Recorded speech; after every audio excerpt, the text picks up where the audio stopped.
Hello chess fans, big setback for the world champion Magnus Carlsen. In the Norwegian League, a chess team event, he was not able to win against his opponent, an international master named Ostmoe, who was rated over 400 Elo points lower than him, and this will cost him a lot of Elo points, more than he won in his victory in the Tata Steel tournament recently. He won around 3 Elo points, I think, as he finished in first place in this Tata Steel Chess Masters, but he lost in this game, which ended in a draw against this international master, 4 points. So he lost more in one game than in the whole tournament, and this will be very hard for him to reach the magical Elo 2900 barrier. But let's see how this game went in this team event. Carlsen and his opponent played a Caro-Kann. Carlsen has the white pieces and Ostmoe the black. And now they exchanged the queens early, and they played a complex endgame with one open line and a lot of pieces and pawns. Let's look at a later stage where Carlsen had a chance to win the game immediately. He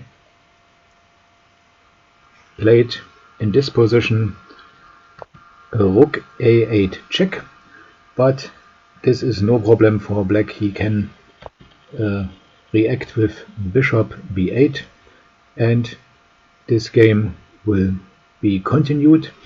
But instead of this check, Carlsen had a nice tactical chance here to win the game.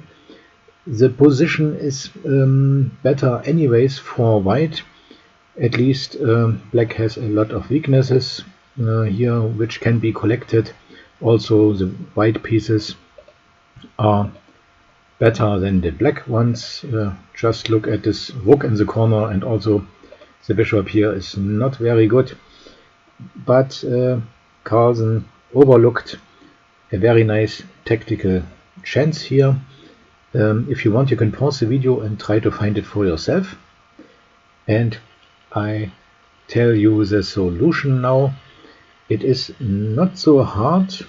That's why it's surprising Magnus Carlsen did not find this nice move.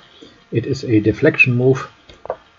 Instead of rook a8, he could have played bishop to b6, a very nice bishop move.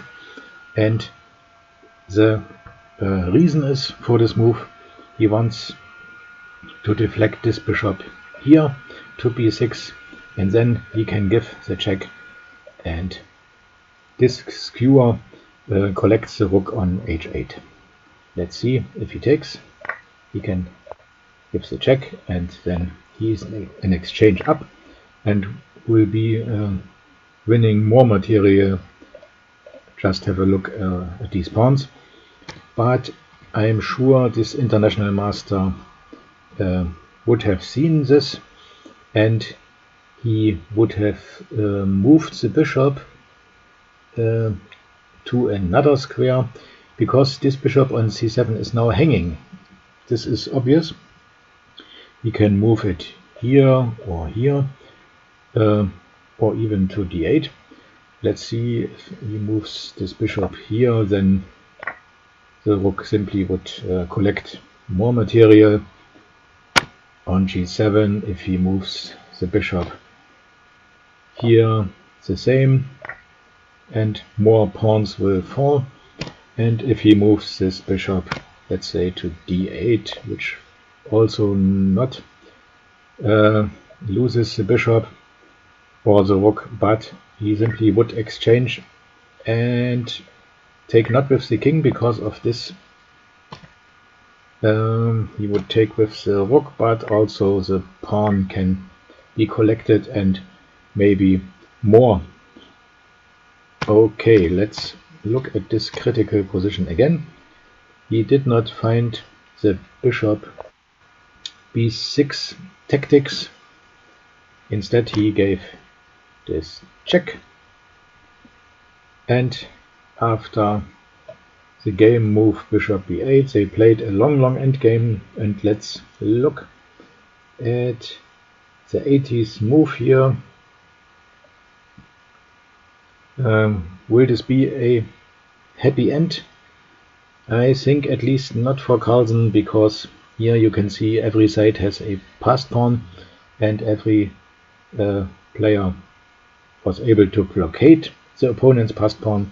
Now a check, and this way white wins the e3 pawn, but the black king simply goes to the white passed pawn and collects this pawn on b7, and after the rook trade we have only left lonely kings on the board, and this was a draw, a very costly draw for the world champion in his quest for 2900.